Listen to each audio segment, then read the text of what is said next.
Hey, what's up YouTube, Skybadger here, and I'm back with another video in our naval series.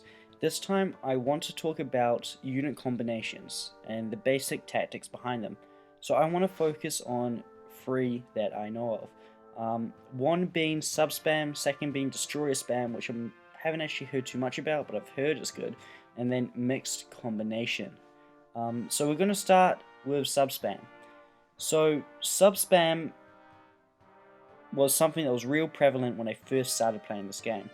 So back in the old days, as some would say, sub-spam was everywhere. It was a tactic that you couldn't avoid, you always came up against, and it forced me to develop ways to play around it.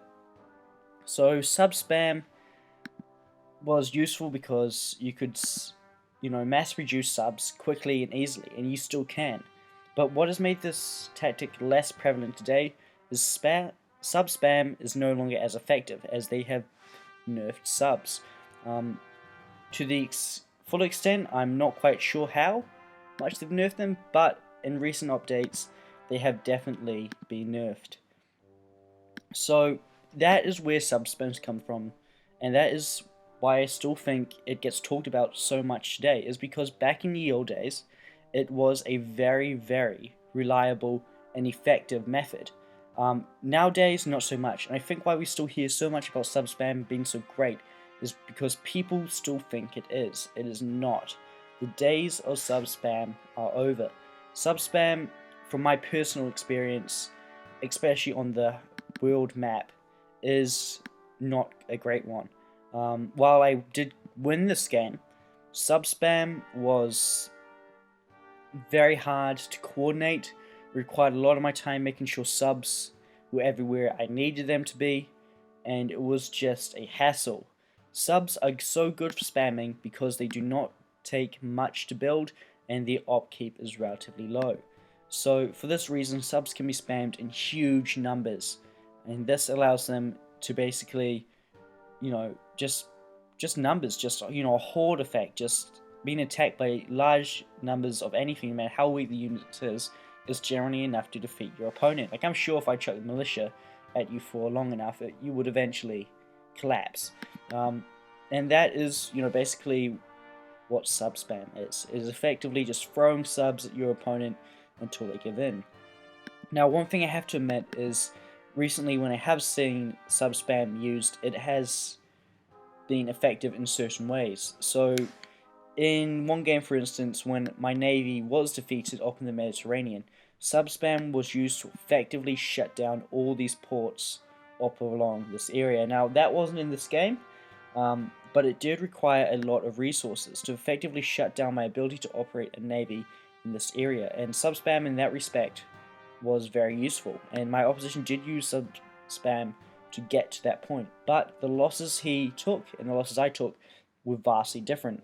I operate on a mixed unit strategy, so in order for him to get domination of this area up here, he lost, I wouldn't go as far as saying 100 subs, but he definitely took 3 times as many casualties as I did in the area.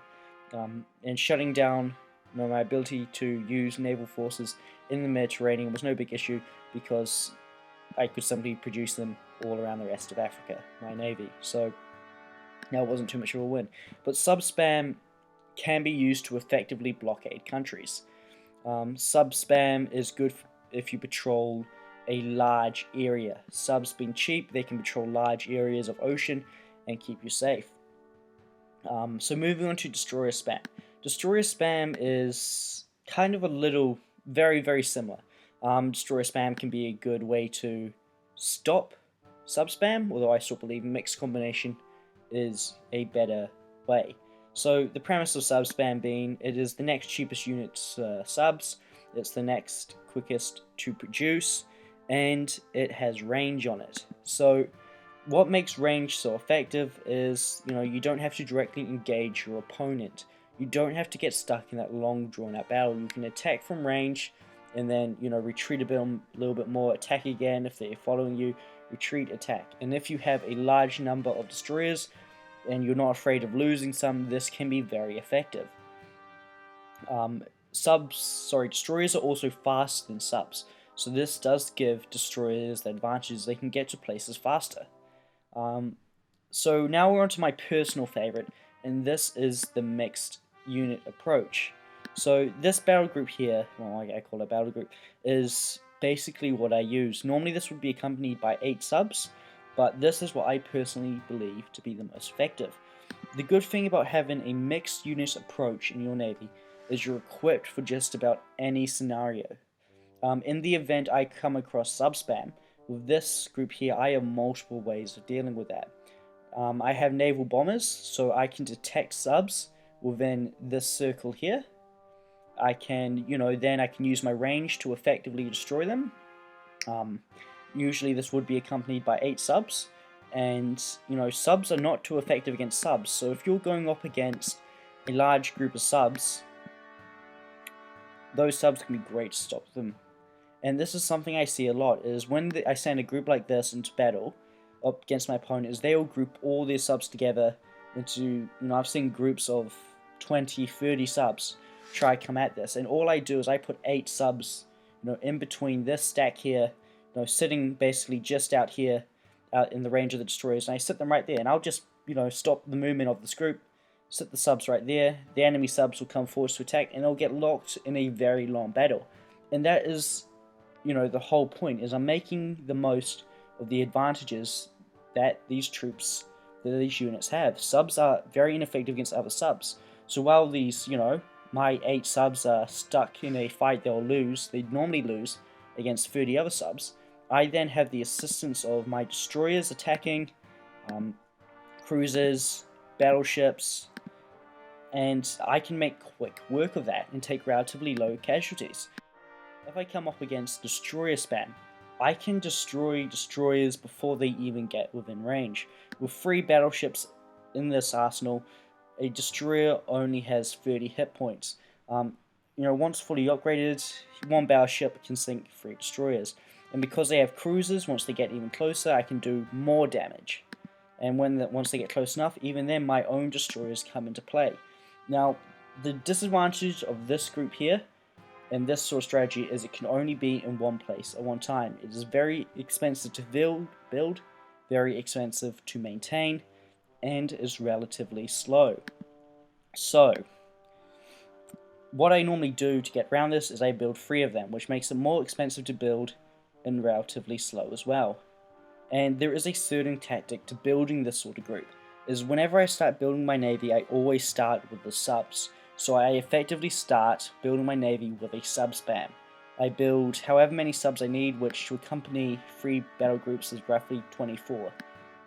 So I start by building 24 subs, and then after that I build destroyers. Meanwhile I'm upgrading and researching cruisers and these sort of stuff. So whenever I build this battle group, the base is always a sub spam, a brief sub spam, and a brief destroyer spam. I wouldn't start by producing battleships or cruisers, as these are vulnerable without the destroyers and the subs to accompany them. So that is why I believe a mix is great, because it can do anything. Because I have battleships and cruisers in here too, I can damage land units. And as I've said in the past, destroyers, or battleships fully upgraded, are the most effective artillery in the game. Although they are bound to being at sea, they can hit units on land and do tremendous amounts of damage. And because the enemies are stuck on land, they can't do much about it. And a good thing about having a mix as well is with the carriers, I can take planes anywhere, I can scout enemy land, and I can get places that I couldn't normally get. And because I have the carriers as well, I can spot targets approaching this, and I can patrol. If you have a look at that circle there, that is the whole area. I can see if I patrol effectively what's there.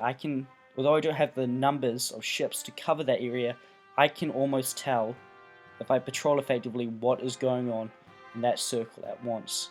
I can know what is happening, what is there, and what to do. So with sub-spam, although you'd physically have units, heaps them in that area with a relatively light force, here I have one incredibly strong force that moves as one, that can effectively see this whole area and engage any type of threat to destroy it.